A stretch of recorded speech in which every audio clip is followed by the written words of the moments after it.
Selamat malam, Mbak Audrey. Selamat malam kepada seluruh smart listeners dimanapun Anda berada. Oke, Baru banget nyampe rumah. oke, it's okay, Mas Ryan, nggak apa-apa. Kita Iya, ngobrol dulu mungkin di sesi pertama iya, untuk nggak siap-siap apa-apa. sekalian Siap, ya. Oke, Mas Ryan, nggak apa-apa. sebelum kita Hmm, ngomongin tentang dana pensiun yang cukup complicated ya dan hmm, mungkin hangat banget diomongin sekarang, kita hmm. boleh dulu dong bahas terkait dengan kondisi pasar seminggu ke belakang. Seperti apa kondisinya, Mas? Silakan update-nya. Iya.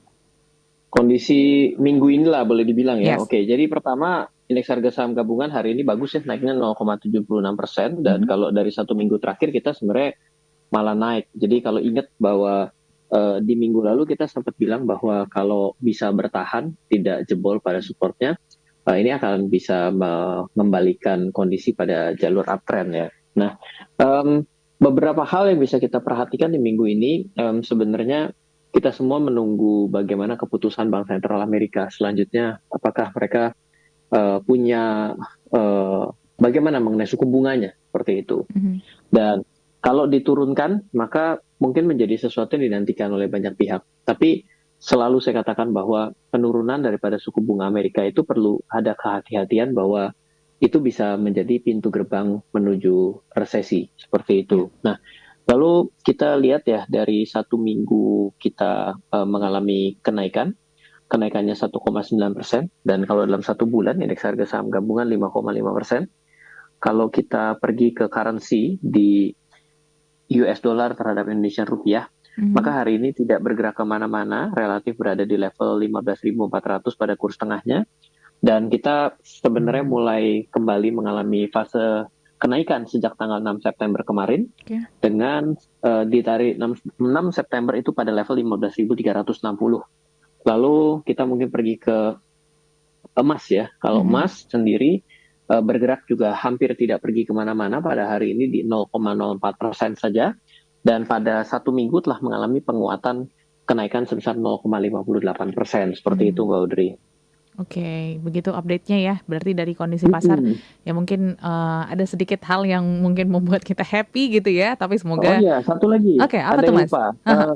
Bitcoin itu Ah, turun ya, turun turun. Oke. lumayan tajam ya. Mhm. Sebenarnya bukan hari ini titik terendah penurunannya dalam satu minggu, Mhm. tepatnya sudah meninggalkan titik tertinggi di 65.000 di tanggal 25 Agustus. Jadi udah lumayan, udah lebih daripada 2 minggu. Oke. Kemarin sempat turun pada level terendahnya di 52.550. Jadi lumayan kaget itu Mhm. pasar di tanggal 6 kemarin ya. Boleh dibilang penurunannya juga cukup drastis. Penurunan itu banyak hal-hal yang bisa kita bahas sebenarnya dari kekhawatiran terkait dengan Bitcoin sendiri. Oke. Lalu juga ada SEC ya, ini ya OJK-nya dari Amerika itu Mhm. juga mulai pergi untuk menindaklanjuti terkait dengan OpenSea atau tempat marketplace NFT Ya. di sana. Nah, kalau SEC sudah turun biasanya ada hubungannya dengan apakah kepemilikan itu bagian dari sekuritisasi seperti itu. Mhm. Jadi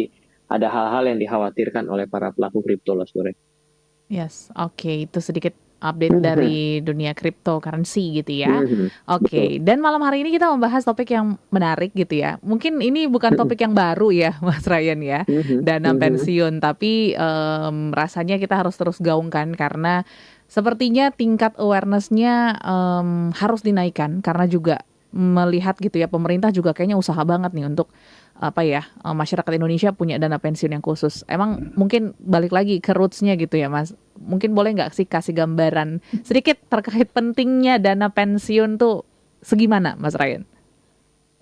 Ya, saya mengenal dunia keuangan dan investasi sejak usia 18 tahun. Mhm. Ketika itu saya tahun 2004, 2005 mulai belajar mengenai keuangan dan investasi dan juga mulai usaha, mulai bisnis. Tapi jujur saja pada saat itu saya tidak begitu peduli mengenai yang namanya perencanaan keuangan dan bisa bicara mengenai pensiun. Ya. Tapi yang saya pikir ada pada saat itu bagaimana saya punya uang banyak dan bisa jadi orang kaya, Mhm. gitu ya. Dan karena banyak orang yang berpikir yang mengatakan bahwa pasar modal adalah beli saham membuat jalan ninjaku menjadi orang kaya, makanya saya pergi untuk belajar mengenai saham dan teman-temannya. Oke. Baru di tengah jalan saya baru menyadari bahwa ternyata ngapain semua orang itu bekerja, ngapain semua orang itu capek-capek. Sebenarnya pada akhirnya dia ingin ada satu titik atau Mhm. diakui dan tidak, harusnya dia memiliki satu titik dia bekerja tidak lebih keras, tapi uang bisa datang lebih banyak. Oke. Nah, justru lucunya adalah makin tua, uang makin nggak punya, kerja makin keras, tapi makin tidak punya tenaga. Betul. Nah, itu yang terjadi secara rata-rata yang ada di dunia. Nah, salah satunya diakibatkan karena tidak memiliki uang yang cukup. Jadi kita ini manusia tapi yang kalah sama binatang seperti semut. Oke. Ya, kalau semut kan begitu mau musim hujan, musim dingin, dia bisa kumpulin makanan. Selama musim panas dibawa ke sarangnya sehingga persediaan makanannya cukup. Berbeda dengan kita saking sibuknya ketika musim panas, wah kayaknya asik banget ya, kita terus saja habiskan terus, persediaan nggak ada. Begitu musim dingin, nggak bisa cari makan, ya akhirnya mati kelaparan di sarang kita. Itu adalah analogi yang mendekati ketika kita berbicara mengenai dana pensiun. Mungkin angle yang diambil pemerintah mengenai kesadaran bahwa kita memang perlu kita akui masyarakat kita itu masih jauh dari memahami poin ini. Ya sekarang mau coba dengan adanya undang-undang ya yang di sektor keuangan yang omnibus law-nya sektor keuangan ini mencoba untuk memaksa masyarakat kita untuk menabung lebih banyak terkait dengan dana pensiunnya. Oke, kita tahan dulu sampai situ, Mas Ryan. Siap. Oke, memaksa ya. Nah, saya mungkin ganti di Zoom di laptop biar lebih seru ya. Oke. Jadi, small listeners, kita kasih waktu dan juga kita istirahat dulu gitu ya. Yang dimana sudah terlihat nih wajah Mas Ryan ya. Jadi kita bisa ngeliat ekspresi Mas Ryan nih.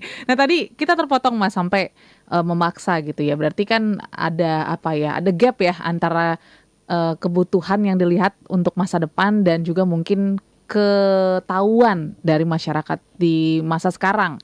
Nah mungkin paksaan-paksaan ini apakah memang harus gitu ya untuk membuat Indonesia lebih baik lagi atau seperti apa sebenarnya Mas Ryan, silakan.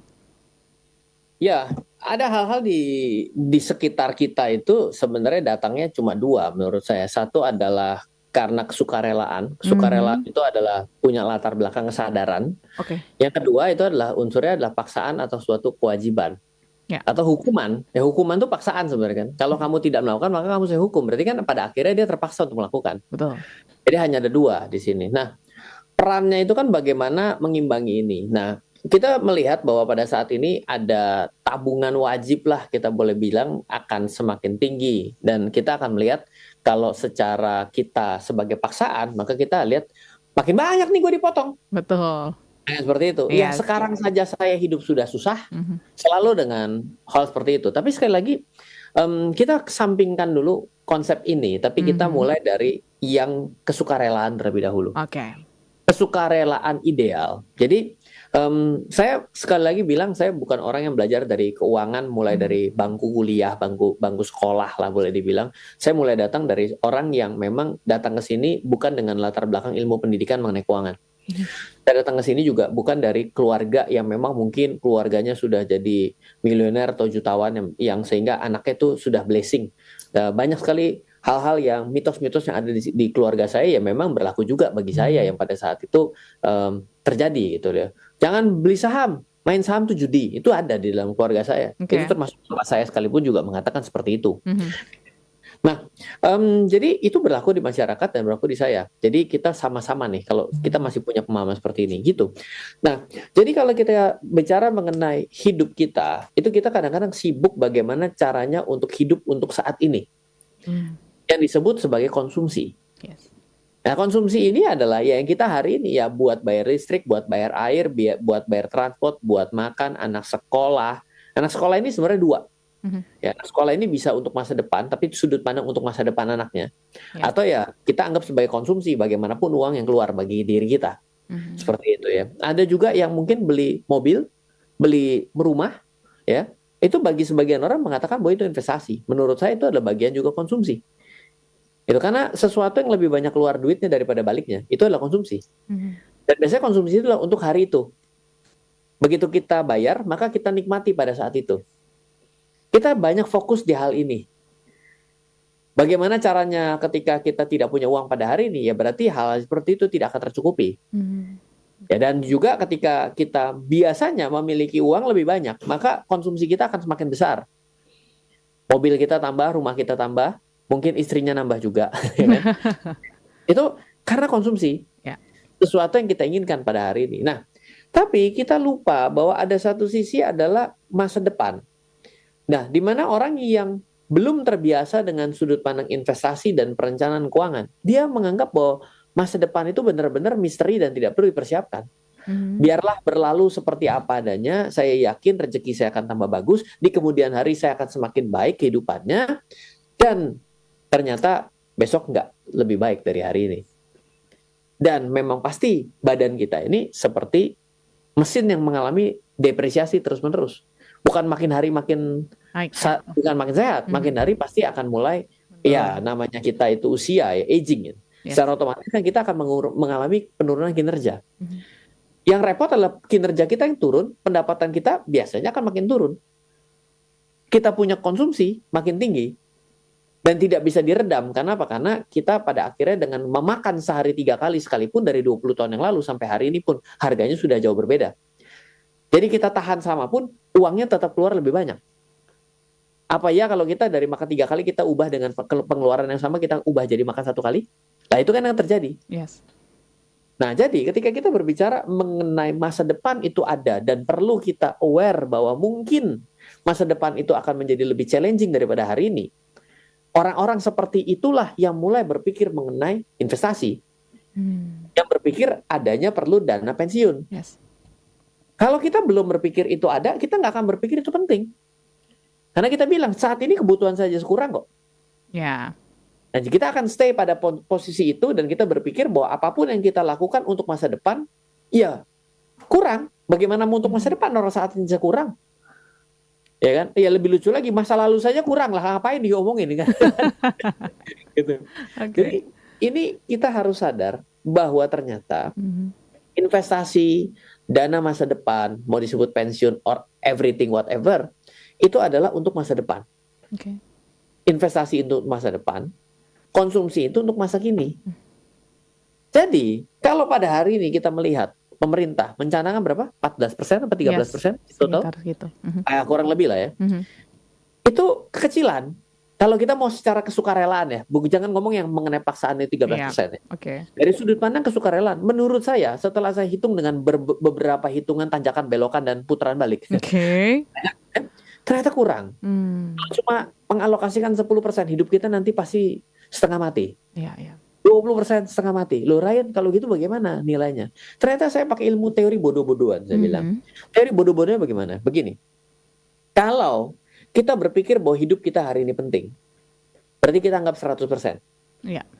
Penting nggak hidup kita hari ini? Penting dong. Ya, atau ada yang merasa hidupnya sudah nggak penting, nah itu yang repot. Bahaya. Itu chapternya beda tuh. Ke psikolog. Iya dong, udah beda chapter. Betul, Mas. Market insight nggak cocok di situ. Atau kita bertanya, bagaimana masa depan? Apakah masa depan penting? Penting juga. Oh, berarti kalau penting juga, sekarang tinggal ditanya, seberapa pentingnya masa depan dan pentingnya masa kini? Masa depan kurang penting. Oh, berarti kadarnya kurang. Iya dong. Berarti berapa tuh? Masa depan pentingnya berapa persen dari kondisi hari ini? Masa depan nggak terlalu penting, mungkin 5%. Ya udah, kalau gitu investasilah 5% saja. Silahkan 95%-nya habiskan sekarang. Tapi kalau misalnya kita bilang enggak, sama-sama penting loh masa depan kita. Ya berarti kalau sama-sama penting, berarti 50-50 dong. Ya berarti atas uang kita hari ini yang kita dapat 100%, ya kita harus alokasikan untuk masa depan. Separuhnya. Hah? Ren, separuhnya? Nggak salah nih. Lah iya, kan kita bicara dengan teori bodoh-bodohan dulu. Teori itu pinter-pinteran kan udah canggih loh. Ada namanya dana konsumsi, dana darurat lah, dana ini, dana itu. Nggak usah. Kita buang dulu. Nggak semua orang paham itu apa. Tapi kita kembali dengan teori yang sederhana terlebih dahulu. Kira-kira gitu Pak Audrey. Oke, jadi mungkin ini jadi beban tersendiri ya untuk semua listeners yang mungkin baru, oh iya juga ya, baru kepikiran gitu ya Mas Ryan ya. Karena memang kalau kita lihat banyak juga gitu mungkin di sekitar kita ya, ketika memang sudah umur yang berbicara gitu, ibaratnya sudah tidak kuat kerja, masih banyak akhirnya menjadi tanggungan juga nih. Jadi muncul sandwich generation dan lain sebagainya gitu ya. Ketika mungkin kita tidak mempersiapkan dana pensiun tersebut. Nah sebenarnya Mas Ryan, untuk ngomongin dana pensiun ini apa dulu sih yang harus dihitung-hitung gitu ya? Karena kan kita harus menakar nih bagaimana masa depan, lifestyle kita seperti apa, dan juga pengeluarannya seperti apa. Berapa sebenarnya yang harus dipersiapkan? Itu yang mungkin menjadi pertanyaan juga untuk smart listener. Silakan. Ya, ada versi gampang sih ya. Gampang pun susah. Ada versi yang tingkat kesulitannya lebih dari tingkat susah gitu ya. Complicated, oke. Ada. Jadi kalau orang yang mau tingkat sulit itu yang dia hitung adalah passive income. Passive income-nya harus mencukupi konsumsinya. Nah, itu tingkat sulit sebenarnya. Iya. Jadi kalau misalnya gini, kalau orang tuh misalnya umpama begini, saya itu kepengen punya passive income 10 juta. Loh, kenapa kamu masih punya passive income 10 juta? Karena hidup saya setiap bulan 10 juta. Nah, kita tinggal hitung. Untuk bisa mendapatkan passive income 10 juta, let's say mau pakai apa? Oh, saya mau pakai yang namanya deposito.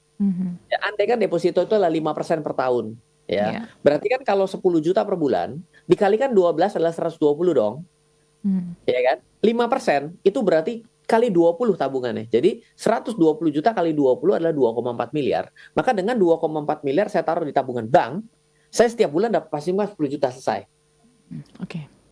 Begitu ada orang yang hari ini punya impian 10 juta sebagai passive income, dan dia itu mesti ngejar 2,4, itu seperti nelen pil yang gedenya bukan segini, tapi nelen pil yang sama bungkusnya. Ketelan, gila gede amat. Kok susah? Iya pasti susah. Karena saya bilang itu adalah tingkat kesulitan yang paling tinggi ditaruh paling depan langsung. Nah, tapi cara itu lebih gampang dihitung dibandingkan cara yang lebih sedikit advance. Jadi ini tidak begitu besar, tapi ngitungnya lebih ruwet. Jadi cara ngitungnya lebih ruwet begini. Oke, kita tahan dulu Mas Ryan, yang ruwet-ruwet. Udah break dulu dong supaya supaya nggak ruwet. Laptop baru nih. Wah, harus di-spill ya. Oke, kita biarkan smart listeners untuk mencerna dulu ya keruwetan ini. Jadi siap-siap untuk ruwet-ruwetan dikit, smart listeners siapin minum, terus juga mungkin cemilan supaya relax sedikit. Kita break sebentar, tetaplah bersama kami dalam Smart Market Insight. Makin lama nih kita ngobrolnya ya. Tapi mohon Mas Ryan dijelaskan dengan seclear-clearnya supaya kita nggak ruwet-ruwetan. Gimana Mas cara ngitungnya tadi? Silakan. Ya, jadi cara pertama ngitungnya gampang. Ya, cara pertama itu kita bilang kita pengen passive income berapa. Oke, saya pengen passive income sebesar pendapatan saya hari inilah. Juta misalnya. Oh ya oke siap. Kalau gitu ya tinggal kita kalikan setahun, kalikan 12 ya kan. Kalikan dengan 20 kali. Maka kita langsung dapat itu, taruhlah di bank, maka kita mendapatkan gaji dari bank. Wah, gila, bank gaji kita. Ya, itu disebut dengan income. Tapi biasanya cara berhitung begitu, lalu ketika kita samakan dengan tingkat pendapatan yang kita inginkan, maka biasanya akan kaget dengan angkanya. Ya makanya kan saya bilang itu cara hitung gampang, tapi biasanya hasilnya akan punya tingkat untuk bisa tercapai nggak mudah. Kalau kita hitung-hitung dengan bagaimana cara kita melakukan menabung dengan bisa mendapatkan uang 2,4 miliar, coba pikirkan. Tadi kan 10 juta, kalikan 12, 120. Kali 20 berarti menjadi 2,4 miliar. Dengan gaji kita pada saat ini 10 juta, kita mau taruh berapa? Kita mau taruh cuma 2 juta per bulan? Tinggal hitung, 2,4 miliar dibagi 2 juta mau dapat berapa? Kapan dapat capai? Iya, benar kan? Iya, betul. Makanya kalau itu 10% dari pendapatan kita ya matilah sudah, nggak tahu kapan tercapai. Kalau 10 juta penghasilan 10% berarti kan 1 juta. Ya tinggal dibagi 2,4 miliar dibagi 1 juta per bulan, dapat berapa itu? Ya kan? 240 bulan. Betul. 240 bulan dibagilah 10 tahun. Dibagi 12 bulan, berarti 20 tahun dapatnya kan? 20 tahun loh, bayangkan. Makanya jadi kalau bicara mengenai 10%, ya udah alamat. Ya, akan tidak bisa tercapai gitu kan. Ya, itu sudah dengan hitungan yang paling gampang ya. Nah, kalau kita mau yang lebih advance sedikit cara berhitungnya, tapi hasilnya akan jadi mungkin akan lebih masuk ya gitu ya. Caranya adalah kita hitung dulu bahwa kita pada hari ini sudah usia 30 tahun. Ya, kita punya masa kerja katakanlah sampai 50 tahun. Berarti kita punya masa waktu mengumpulkan 20 tahun. Lalu setelah itu kita dari usia 50 mau bisa hidup enak sampai usia berapa? 80 tahun. Oh, berarti 50 sampai 80 saya punya waktu hidup 30 tahun untuk mantap makan bunga tabungan. Plus stoknya. Nah, biasanya perhitungan itu akan turun. Karena apa? Karena kita punya waktu untuk mengumpulkan. Karena kita kan bukannya menghitung seolah-olah besok tidak lagi bekerja. Betul. Tapi Tapi kita menghitung bahwa hari ini kita masih punya waktu persiapan loh sampai dengan 20 tahun ke depan. Nah, biasanya nilai tersebut kalau kita hitung dengan 30%, lalu kita investasikan di misalnya sesuatu yang memiliki pengembalian, bukannya return lah, kurang lebih di 8 sampai dengan 11%, itu bisa tercapai. Gitu. Tapi ketika sampai usia 80 masih hidup, ya berarti uangnya habis. Karena dari usia 50 sampai 80 dia akan ambil bunganya, ambil pokoknya, ambil bunganya, ambil pokoknya tiap bulan. Karena kan ngegrogotin tabungan kan ibaratnya begitu kan. Lah itu berarti nanti dia dari keadaan seperti itu akan kekurangan uang ketika tidak meninggal di usia 80 tahun seperti itu kira-kira. Oke. Wah, jadi harus pelan-pelan dihitung seperti itu ya, Itu hitungannya akan lebih ruwet lah. Kita tidak bisa dengan sini karena tidak ada simple gayanya, cuma tinggal 30 atau 40% gitu. Dari apa yang kita miliki. Itu pun nggak 10%. Jadi kalau pemerintah mencanangkan ke pemaksaan 10%, itu nggak akan berasa sebenarnya. Justru malah hasilnya ketika nyampe di ujung pun, kalau udah nyampe pun akan tetap kecewa. Betul. Udah susah dipotong setengah mati, tapi lumayan lah saya masih punya duit ya. Untuk pemerintah potong bisa jadi begitu. Ya, walaupun mungkin dananya tidak mencukupi lah ya kebutuhan, tapi setidaknya ada mungkin kalau mau bisnis, modal dan lain sebagainya ada lah ya Mas gitu ya. Nah, ini juga berkaitan nih Mas dengan kebijakan yang sedang dicanangkan dan diperbincangkan lebih dalam gitu ya, karena beberapa pakar ekonomi juga mengatakan bahwa kayaknya ini bukan momen yang tepat gitu untuk menerapkan iuran tambahan wajib ya, dengan tekanan ekonomi yang juga cukup keras, terus juga inflasi juga yang tinggi. Ini apakah satu pandangan yang juga harus difikirkan pemerintah nih Mas dalam memutuskan keputusan ini, atau seperti apa Mas? Kalau ngeliat dampak kepanjangannya Mas Ryan? Ya, makanya kebijakan-kebijakan yang kayak begini itu sebenarnya bukan kebijakan populer lah menurut saya. Ketika ini dicanangkan, maka orang-orang yang memang pada saat ini tidak terbiasa berinvestasi, tidak terbiasa menabung, dipotong pasti nggak suka. Nah, saya dapat yakin bahwa mayoritas masyarakat Indonesia tidak ada yang suka dengan kebijakan dipotong. Dan lebih tidak sukanya lagi adalah dengan adanya beberapa waktu terakhir pengelolaan dana pensiun itu banyak yang fraud dan bermasalah. Jadi orang tambah tidak yakin lagi. Udah nabung 10 tahun duitnya nggak ada, mau dicairin dan dia juga nggak terima, udah susah 10 tahun nggak dapat apa-apa, tambah kesel lagi. Ya itulah memang masalah yang terjadi. Ketika di satu sisi sebenarnya ini menjadi sesuatu yang urgent dan perlu, di satu sisi yang mengelola apakah bisa dipercaya. Inilah dua hal yang sama-sama bukan kebijakan populer yang gampang diambil pada kondisi, ya kita lihat ya bahwa mulai banyak yang bergelimpangan ya, sektor-sektor manufacturing dan juga sektor-sektor tekstil itu sudah mulai banyak ya bermasalah ya. Pasti ketika adanya PHK dan lain sebagainya, dapat kita pastikan yang di PHK itu sebenarnya mayoritas tidak memiliki pengelolaan keuangan yang baik. Ya, dengan pengelolaan keuangan yang buruk, dia di PHK tidak punya pekerjaan, berarti mungkin sebulan pun belum tentu bisa hidup kalau tidak bekerja. Nah, ini berarti salah siapa ya sebenarnya kalau kita itu bilang, oh ini salah pemerintah. Iya benar juga sih, tapi ya ketika kita menunjuk satu titik, kita tuh lagi nunjuk 3 ke diri kita. Ya selama ini kita tanya juga ke diri kita bahwa apakah kita itu memang punya pengelolaan yang baik. Lalu apakah kita itu memang punya, sandwich generation itu seolah bukan salah kita. Ya memang bukan salah kita, tapi karena memang adalah kesalahan berkelanjutan. Ketidakpiawaian generasi di atas kita dalam mengelola keuangan, melimpah kepada kita masalahnya, dan kita pada saat baru mau mekar, kita diberatkan oleh dari atas, dan kita juga mungkin punya prinsip pengelolaan keluarga yang nggak bagus. Kita juga punya anak yang banyak. Ya, jadi atas, bawah, kiri, kanan pencet semua, ya udah meletet kalau bahasa orang Jawa. Ya, ini yang mungkin sering kita temui di Indonesia juga ya, dan semoga ya pelan-pelan ya mungkin berangsur berkurang dengan banyaknya insight-insight yang mungkin seperti malam hari ini kita bagikan gitu Mas Ryan. Dan mungkin aku bahas satu pertanyaan nih Mas Ryan yang juga cukup menarik ya terkait dengan dana pensiun. Kali ini kita ke Bandung dari Ya, Bapak Yadi Kusumo ya. halo Pak Malam Yadi. Mas Ryan, saya umur 45 tahun, sudah ada Kirim nama sedikit ya. sudah ada sedikit persiapan dana pensiun gitu ya. Yes. Tapi nanti ketika pensiun, anak saya masih statusnya kuliah gitu ya.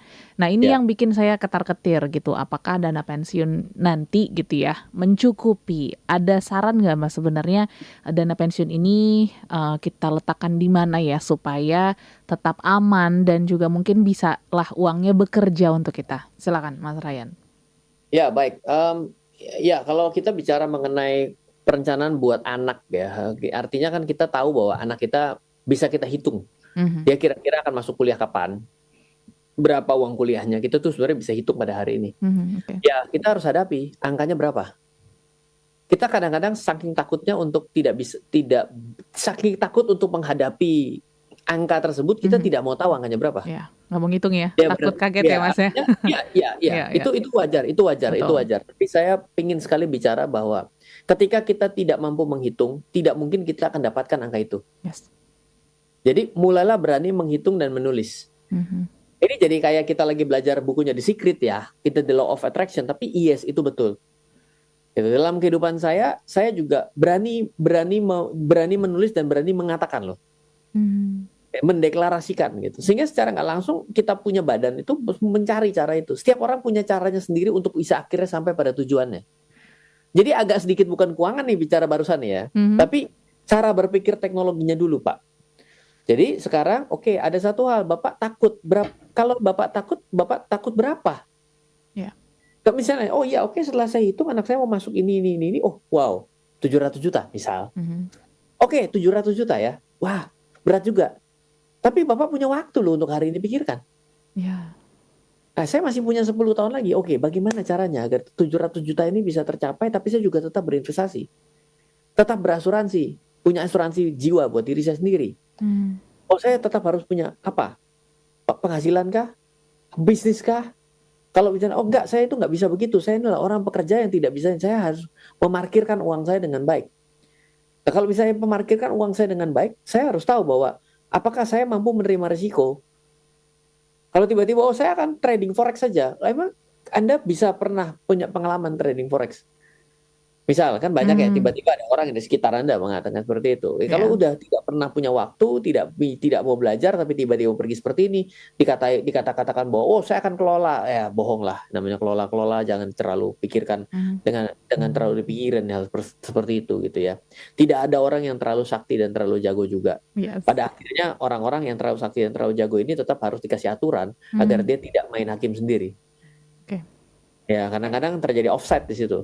Nah, kalau offside ada hakim garisnya kan lumayan. Betul. Makanya itu punya regulator di situ. Untuk menjaga agar pengelolaan investasinya tetap sesuai. Sudah dikasih hakim garis pun kadang-kadang di offside juga tuh sama para pelaku-pelaku di sektor jasa keuangan kan. Makanya terjadi fraud dan lain sebagainya. Cuma kan udah ada aturan dia terabas juga. Ya. Ya, bayangan kalau nggak ada aturan berarti bakal taruh bebas di sana, hukum rimba kan. Ya, jadi kalau bicarakan mengenai sekarang adalah angkanya dulu, lalu setelah itu kita tahu angkanya, dari situ setiap orang punya teknologinya masing-masing untuk berpikir. Oh saya adanya di daerah Bandung, oh saya punya ini yang akan lebih baik. Itu akan berbeda dengan ada orang yang mungkin di satu daerah yang berbeda. Investasi itu sebenarnya tidak one size fits for all kayak baju all size. Oke. Ya, ada banyak, ada saham, ada kripto. Wah, kripto berbahaya, Pak. Ya sudah, berarti itu tidak perlu dimiliki, pinggirkan saja. Kan begitu bisa. Gitu. Oke. Terima kasih untuk Pak Yadi tadi ya atas pertanyaannya ya. Oke, setelah ini kita akan sambung lagi terkait dengan dana pensiun gitu ya. Di tengah mungkin hal-hal yang menjadi tantangan di masa sekarang gitu ya Mas ya. Pajak naik lah, inflasi lah dan lain sebagainya. Lantas juga ada wacana ya itu tadi ya kebijakan pemerintah yang akan memotong sebagian gaji kita untuk pastinya dana pensiun di masa depan. Apakah kita juga tetap harus memikirkan dana pensiun yang kita persiapkan sendiri gitu. Karena mungkin nanti akan ada lagi mindset, oh kalau udah dipikirin pemerintah ya udah deh, saya nggak usah nyiapin lagi gitu ya. Nanti setelah yang satu ini, dan juga mungkin Mas Ryan nanti boleh bagi pengalaman juga gitu ya terkait dengan menyiapkan dana pensiun. Aku nggak tahu Mas Ryan ingat atau enggak, kita pernah ngobrol di podcast tahun lalu, Mas Ryan punya target pensiun dini di umur 40 tahun, yes. Ya.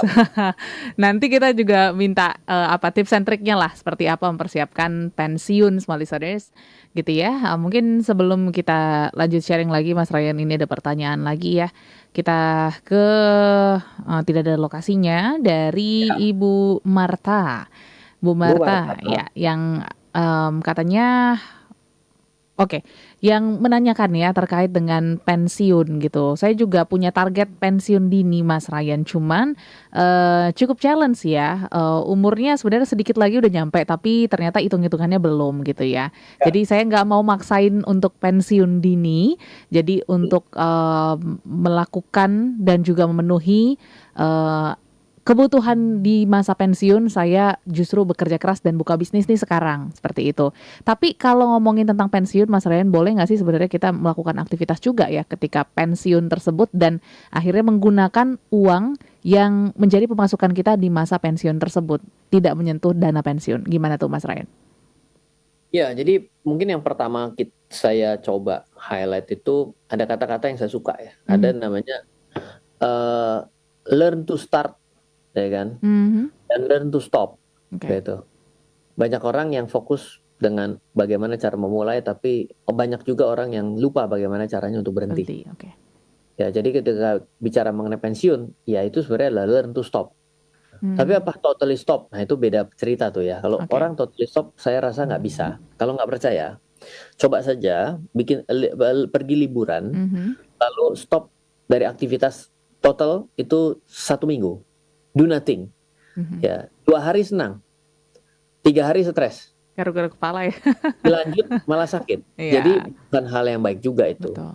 Nah, jadi mungkin maksudnya kalau dari saya sudah punya impian itu sudah lama ya. Saya dulu berpikir bahwa usia 30 bisa pensiun, nggak bisa, memang itu terlalu mengada-ngada. Usia 35 ya, lewat juga pandemi ya. Betul. Lalu ya, sekarang kita mau coba target di 40. Banyak orang yang bilang bahwa nggak kesampaian juga. Ya, nggak apa-apa. Kita punya target tuh nggak salah. Betul. Artinya ketika kita punya target, kita berjalan menuju tempat tersebut, ternyata jalannya lebih panjang, itu ya itu nggak masalah. Ada orang yang dia tidak pernah tahu, tiba-tiba ujungnya jurang aja. Ya. Akhirnya ya dia malah kaget, bahwa kok udah nyampe sini gitu kan. Nah itu rata-rata lah hidup kita. Jadi ya yang perlu kita coba ya, kita mendesain bagaimana agar kalau saya pengen di usia itu, saya mesti punya apa sih requirement-nya. Dan bukan artinya pada titik itu kita tidak melakukan apapun, tapi mungkin kita tidak lagi bekerja karena duitnya. Kita bekerja karena kita suka. Kita mungkin kerja karena kita mau nolong orang. Ya, kita kerja karena kita punya sebuah goals lain yang bukan karena melulu mengenai duit. Ya kan, itu kan menjadi sesuatu yang berbeda. Karena saya yakin banyak orang yang hari ini tiap pagi bangun dan dia ada bilang ya, coba nih tempat nggak ngasih saya gaji segitu, nggak bakal gua datang. Sebel. Ada banyak orang yang begitu. Ya. Iya, tiap hari begitu, ya gimana ya, hidupnya ya rusak sendiri ke dalam. Ya, dia juga ngerusak tempatnya juga, tempat kerja juga dirusak itu. Saling merusak. Iya, ya kan.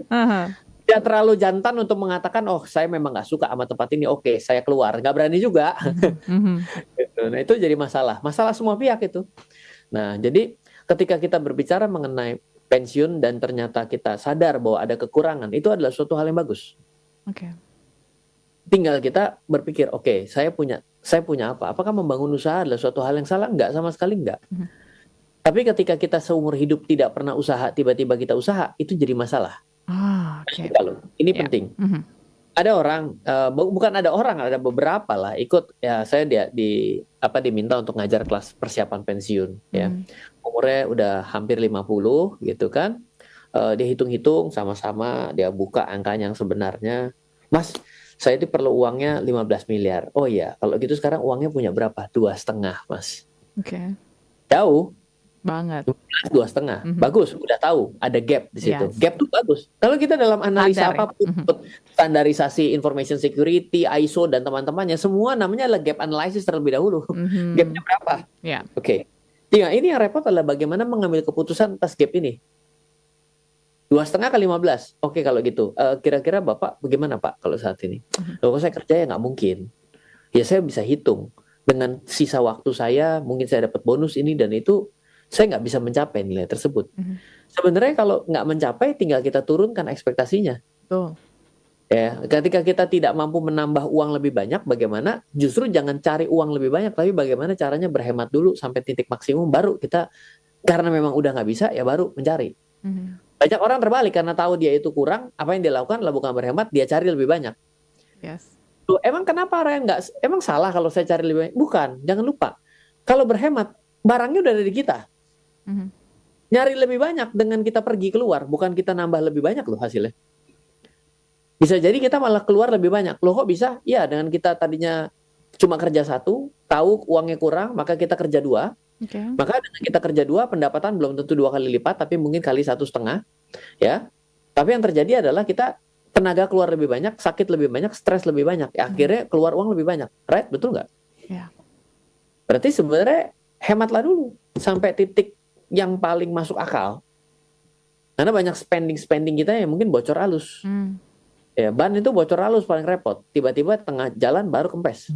Kalau bocornya gede langsung kelihatan nih lubangnya, kan gitu kan.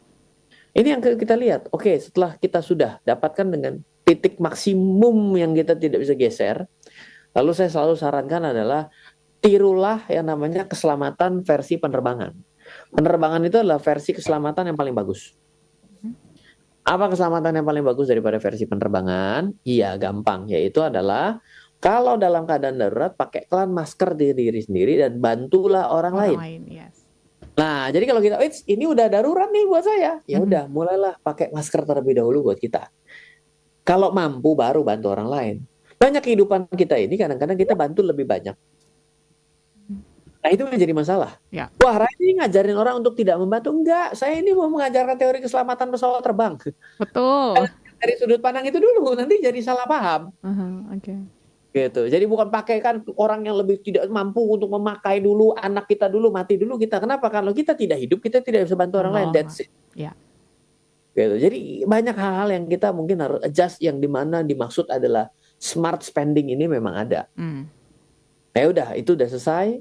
Kita atur ulang, ya udah kita tinggal pikir gimana ya caranya dengan ini semua kok masih kurang. Nah mulai carilah sesuatu yang tidak ada resikonya. Ya meskipun nggak mungkin, minim resiko tapi bisa menghasilkan. Bagaimana caranya? Ya mungkin buka usaha tidak perlu dengan gaya-gaya yang perlente ya. Saya bilang terlalu overkill. Karena kalau biasanya hidup bekerja dengan orang lain, cara berpikir merintis usahanya beda. Dan dia terbiasa kerja di perusahaan yang listed company, well prepare, ya tata kelola sudah oke, ya ada corporate secretary, semua direktur ada sekretarisnya, direktur ada ruangan khususnya, ruang compliance sendiri, ruang ini sendiri, finance mesti pakai triple confirmation, maker ini itu, dia mau terapin ke perusahaan dia baru kemarin lusa bikin. Ya, ruangannya masih gede, mejanya harus bagus, piling kabinetnya masih oke, laptopnya masih kayak begini, habis di modal, usaha belum jalan. Ya kan? Sama investasi begitu. Oh saya mau yang langsung, nggak bisa. Yang penting mulai terlebih dahulu investasi. Saya belinya cuma 1 lot, nggak apa-apa, lumayan daripada teman kamu nggak punya lot sama sekali.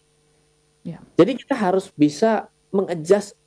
Memang kita itu ya nggak mampu untuk standar itu. Mulailah dengan kerendahan hati. Oke, saya itu memang kurang. Oke lah, saya memang ya begini mampunya. Ya memang saya harus kelihatan memang nggak punya, nggak perlu malu dengan tetangga, rumput kiri, rumput kanan, nggak usah malu. Sorry ya saya memang nggak punya, sorry ya saya nggak bisa bantu, sorry ya begini, saya juga kurang. Ayo kalau perlu gimana caranya agar semua itu ya kembali ya dalam keadaan ya smart spending dan ada di dalam kondisi yang kita ada. Ini lebih kepada masalah gengsi dan pengaturan keuangan sih sebenarnya.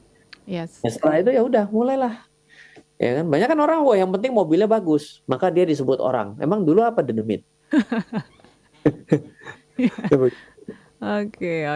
Jadi smart spending juga harus ya menjadi satu hal yang harus kita perhatikan. Jangan fokus ke harus berapanya gitu ya Mas ya. Jadi kalau misalnya Ya. memang belum bisa tercapai ya diturunkan juga gaya hidupnya yang standar-standar ataupun yang basic lah ya. Nggak usah harus yang gimana-gimana gitu. Nah mungkin tersisa 2 menit lagi nih Mas Ryan ya di tengah polemik terkait dengan dana pensiun dan juga mungkin kalau kita lihat pemberitaan gitu ya banyak juga nih kemarin artis Nunung juga gitu ya heboh banget buka bisnis karena juga harus banting tulang di umur yang sekarang dengan membiayai keluarganya yang cukup banyak juga. Nah ini mungkin harus kita terus suarakan. So apa yang harus diingatkan Mas terkait untuk teman-teman yang baru saja memikirkan pentingnya memiliki dana pensiun dan mindset apa dulu nih yang harus menjadi landasan utamanya, silakan. Dana pensiun itu baik karena menurut saya adalah untuk masa depan. Ya, dan kalau cuma 10% tuh nggak akan bisa pensiun dengan tenang. Ya, dan pasti akan kerja terus sampai mati. Ya, negara kita negara inflasi. Ya, bagus karena negaranya jadi tumbuh. Tapi ya tantangannya lah harga barang-barang akan menjadi mahal. Nah, lalu banyak orang yang terkena itu adalah sesuatu yang seolah-olah adalah kewajiban padahal itu hak. Membantu orang lain itu awalnya adalah suatu hak. Oh bantu, tapi lama-lama karena kita udah sering membantu, lama-lama orang menganggap itu adalah kewajiban buat kita. Ini adalah sesuatu yang perlu kita sikapi. Nggak gampang bicara mengenai kadang-kadang ini dianggap norma ya. Wah ini berarti nggak sopan, bukan. Kita nggak ke situ arahnya. Tapi ketika kita sulit, ya pada akhirnya kita harus menyadari bahwa kita ini kurang gitu loh. Banyak orang yang sudah kandung gengsi. Oh saya udah pernah bantu, saya bantu terus. Iya, yang di ujung memang minta dibantu terus. Gitu. Itu ya tercipta sandwich generations yang kita bikin made by design secara nggak langsung kita akhirnya juga kena juga. Mari kita putus. Kalau kita tahu ini nggak bagus, maka jangan dilanjutkan. Yang harus kita lakukan pikirkan adalah bagaimana caranya agar kita tidak menyulitkan hidup orang lain juga. Kalau kita mau bicara bagaimana tidak menyulitkan orang lain, ya mulailah dengan mulai mau memaksa diri dalam berinvestasi untuk masa depan kita. Yes. Nggak apa-apa nggak nyaman sekarang, nanti akan nyaman di kemudian hari ya. Jadi paksaan itu kadang baik gitu ya untuk pastinya mempersiapkan diri menjadi lebih baik dan juga mempersiapkan masa depan yang lebih indah gitu ya Mas Ryan ya. So thank you Mas Ryan insight-nya pada malam hari ini dan semoga achieve ya 40 tahun sudah bisa pensiun dini.